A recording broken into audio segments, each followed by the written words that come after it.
هلو هلو، ازيكم يا كتاكيت يا حلوين؟ وحشتوني قوي قوي قوي. النهارده سفرتنا يا رب تعجبنا. النهارده سفرتنا مختلفة شويتين. النهارده انا عاملة رز ابيض، وهعمل معاه شوية كفتة بالبطاطس، بس مش اي كفتة، كفتة مختلفة حبتين تلاتة كده. تعالوا كده نشوف الطريقة ايه، ونشوف شكلها هيبقى حلو قد ايه. شايفين دلوقتي الرز كده والبطاطس مع شوية الصوص الفظاع، ومش قادرة اقول لكم بقى الصوص دوت فيه ايه، مخليه لطيف وطعم كده ومزز وجميل. مين شاطر هيعرف؟ مم. مين شاطر كده يعرف الوصفة دي عبارة عن ايه، او مين شاطرة بتعملها وعارفة النهاردة مرمر هتقدم ايه؟ يلا بينا نشوف. اشوفكم كمان شوية. شايفين الطحينة؟ شايفين جمالها؟ ولا لقمة العيش بقى السخنة؟ الله، طعمها يامي يامي.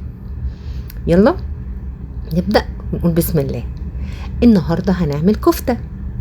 انا عندي كيلو من لحمة مفرومة، عاملاها وسط. وانا بفرمها قلت للجزار يحط لي معاها حتة ليا كده حلوة، ما تبقاش دسمة قوي يعني. وعندي ورق البقدونس بس، ما خدتش العيدان، اخدت الورق بس زي ما انتوا شايفين كده. وعندي 4 بصلات و4 فصوص ثوم. طيب، هنزل في الكبة بالبصل، وهنزل كمان بطماطم اكون مقطعاها منضفاها وشايله الراس بتاعتها. وهنزل بنص فلفلايه صفراء، ونص فلفلايه حمراء، ونص فلفلايه خضراء لو عندك.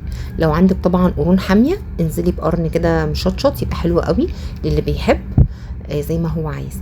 طيب انا هنا هعمل ايه؟ انا هنا اول حاجه هعملها هفرم الاول الخضره اللي عندي.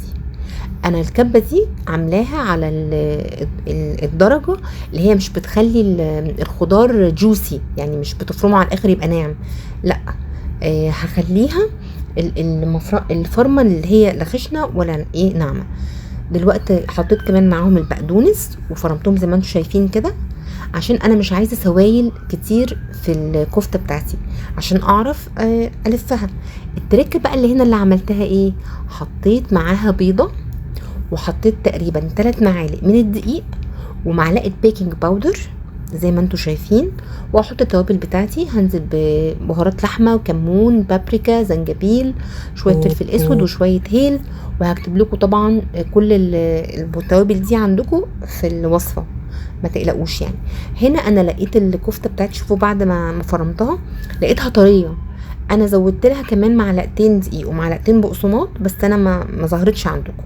بعد ما صبعتها زي ما انتم شايفين في الطاسه بتاعتي كده، صبعتها اديت لها صدمه على الوش ده، وهقلبها الناحيه التانية لغايه ما هحمرها كل الكميه. وهوريكم دلوقتي الكميه هتبقى قد ايه. وانتي بتحمري الكفته خدي بالك ما تحرقيهاش، عشان طعمها ما يبقاش مغير معاكي. وحتى هي لو مش مستويه سوا كامل ما تقلقيش، هي لسه هتستوي في الصوص بتاعها.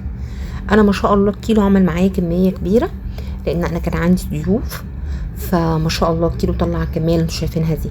طبعا انتي براحتك، عايزه تعملي اقل من كيلو او عايزه تعملي اكتر اللي انتي عايزاه. جبت هنا 4 بطاطسيات، والفلفتين اللي قطعتهم هكمل معاهم، وكمان طماطميتين كده موجودين معانا. هقطع كده بقى، شوفي انا ازاي بقطع الخضار كله كاريه. انا حبيت اعمله كده. طبعا انتوا لو عايزين تعملوا الكفته كور اعملوا كور اللي يريحكم، بس انا حبيت اعملها بطاطس صوابع عفوا. دلوقتي البصل هقطعه كاريه كده زي ما انتوا شايفين، والفلفل هعمله برضو بنفس الوضع، بس انا زودت هنا على الفلفل كمان فلفلايه صفراء وفلفلايه حمراء، لان زي ما قلت لكم الكميه اللي كانت عندي ما شاء الله، يعني كان عندي ضيوف وكنت محتاجه تكون الكميه كتير شويه. طيب هنا خلاص الفلفل والثوم والطماطم. الفلفل هنا اهو الثوم بهرسه. على فكره يا ولاد الفرامه دي حلوه قوي على فكره، يعني لو مش عايزه تستخدمي الكبه ولا عايزه تستخدمي السكينه، بس هي محتاجه عضلات شويتين، يعني هي هدت حيلي بس بصراحه حلوه قوي. نفس الطريقه اللي انا بقطع الثوم بالسكينه كده يبقى قطع، يعني بصراحه كانت حلوه. الطماطم بقى هنا انا مش هحطها في الكبه ولا حاجه، انا عايزاها مبشوره.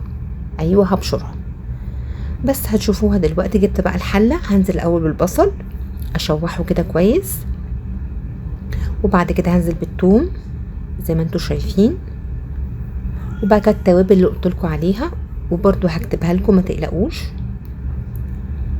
وافضل كده طبعا لازم اشوح التوابل كده في شويه السمنه اللي عندي عشان عايزه ريحتهم تطلع، والفلفل نزلت عليه بيهم، والبطاطس هقلب برضو تقلبتين. وبعد كده هنزل بالطماطم المبشوره. طبعا انت لو حابه تحطي الطماطم مع البصل والثوم يتسبكوا قوي حطي براحتك، بس انا بصراحه يعني شفت بقى ان هي تبقى ايه حاميه قوي، يعني ما شاء الله اصلا كده كده الكفته متبله وفيها ليا ويعني ما شاء الله تقيله، فما حبيتش ان انا بقى اسبك اكتر من كده. حطيت هنا الطماطم تمام، ومعلقه صلصه كده حلوه قوي الكلام ده. شوفوا كله بيتشوح ازاي مع بعض. هنا بقى احلى حاجه هتدي طعم للكفته بتاعتنا مختلف، دبس الرمان. حطيت كده معلقتين كبار من دبس الرمان، ورحت مزوده ميه سخنه عشان البطاطس تستوي.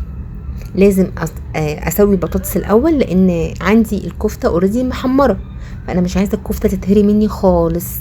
وصدقوني معلقتين الدقيق اللي حطيتهم زياده مع معلقتين البقسماط مسكتها حلو قوي. بس احلى حاجه بقى في الكفته دي ايه؟ البيضه اللي حطيناها مع شويه البيكنج باودر والدقيق اللي حطيناه، بجد مخلياكي بتاكلي حاجه فلافي جدا جدا، كانك بتاكلي زبده. والله العظيم زبده بطعم الكفته، وطعم الكفته كمان المشويه. وكمان هقول لكم على تركه تعملوها لو انتوا حابين بعد ما الكفته تستوي كده. انا هنا شوفوا خلاص كان في صوص كتير، انا قصدت اسيبه عشان لسه هدخلها الفرن مش عايزاها تنشف. انتي ممكن بعد ما تدخليها الفرن وتعملي لها فحمه كانها مشويه مدخنه، هتبقى حلوه قوي قوي قوي. بس طبعا انا استكفيت ان انا حطيتها اوريدي في الفرن. شايفين بقى الجمال. طبعا الرز الابيض انتوا عارفين طريقته، انا عملته معاكم كذا مره. النهارده نجم السفره بتاعنا هو طاجن الكفته بالبطاطس بدبس الرمان. جربوه يا رب هيعجبكم ان شاء الله ان شاء الله. انا ما عملتش مع اي سلطه غير طحينه بس. الاكله دي ممكن تاكليها مع رز ابيض او رز بالشعريه او عيش، يعني دي مع العيش عالميه.